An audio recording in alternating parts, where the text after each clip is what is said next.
there, it's Nathalie.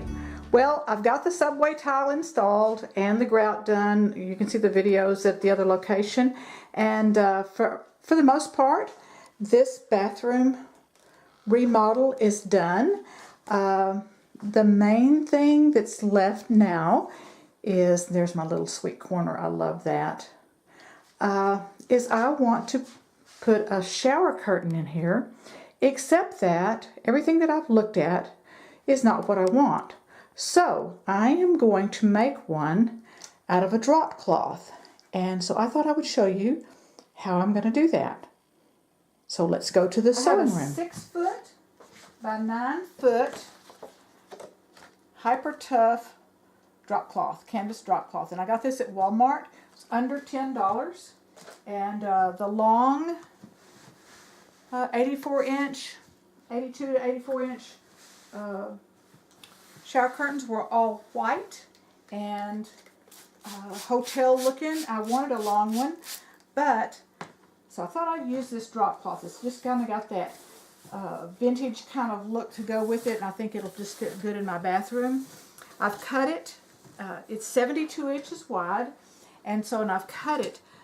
I want it to be finished at 82, so I've cut this 85 and a half. I've allowed myself a 2.5 inch turn down. Oh, I might not have done that math exactly right. 82 and 2.5, that would be 84 and a half. Okay, yeah, 84 and a half to allow me a turn down and for my buttonholes. And so I want to go ahead and press this to start off with. I might have to press it again, but I want to get these wrinkles out of it before I turn it down and do my stitching on it. Right, it's all pressed, and I have folded it in half lengthwise. This is my halfway mark. I marked it with a safety pin so it wouldn't come out. So I'm going to fold this down 2.5, and let me slide that to there. So 2.5, and then I'll come back. I'm going to mark this, and then I'm going to come back and turn it down, turn it under 1/2 inch. So stick a couple of pins there. Bump the camera.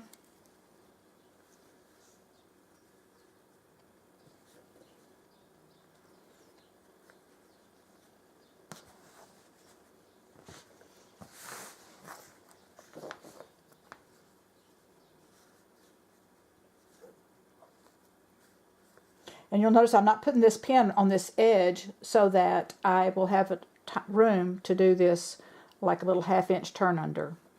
So then that should end up at 2 inches. Let me put that on the top so you can see. And kind of bring that back a little bit.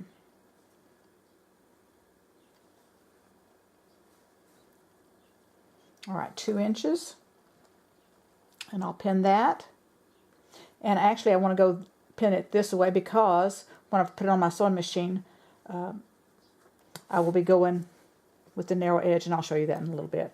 All right, another 2 inches there. And I'm going to do this the length of the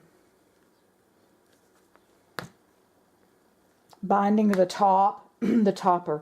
So this is going to be my halfway mark, and then let me get this all pinned in place, and I'll tell you about the rest of it. Pinned in place, and I've put the matching thread in the top and in the bobbin. I'm going to do a little back stitch. I've got it set on a straight stitch. About 3 is my length. And get my presser foot where I can see it here.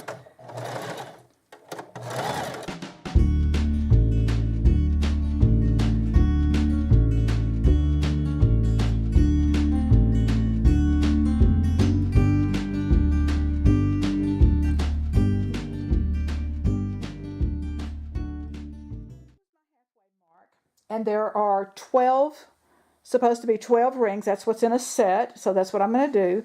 So with this being the halfway mark, and I've already kind of figured this, cheated a little ahead of time, I'm going at 3 inches. There's my 3 inch mark.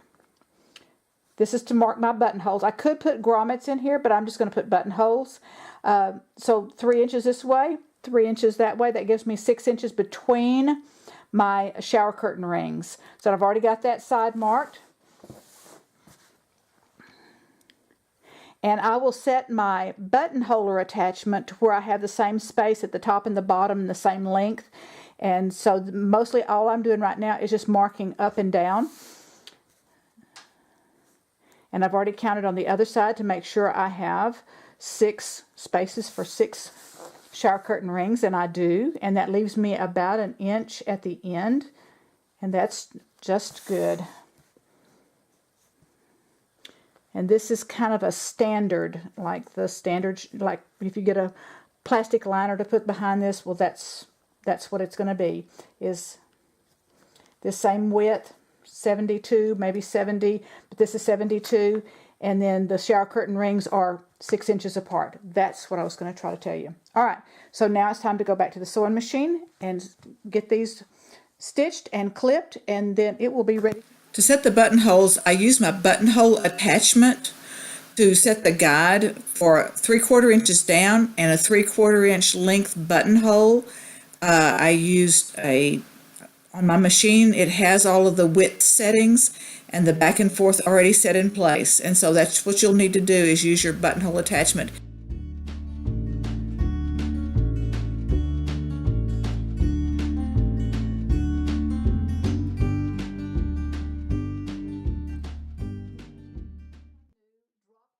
Curtain, shower curtain hanging in place. I have polished nickel accents, and so I got a polished nickel rod and double hook shower hooks, and so I'll hang the plastic on the back part of that. And I love this in my new space. And there's my kitty nose. She's so glad to have the bathtub back and the faucet with the fresh running water. Thank y'all so much for watching. I'll see you next time. Bye.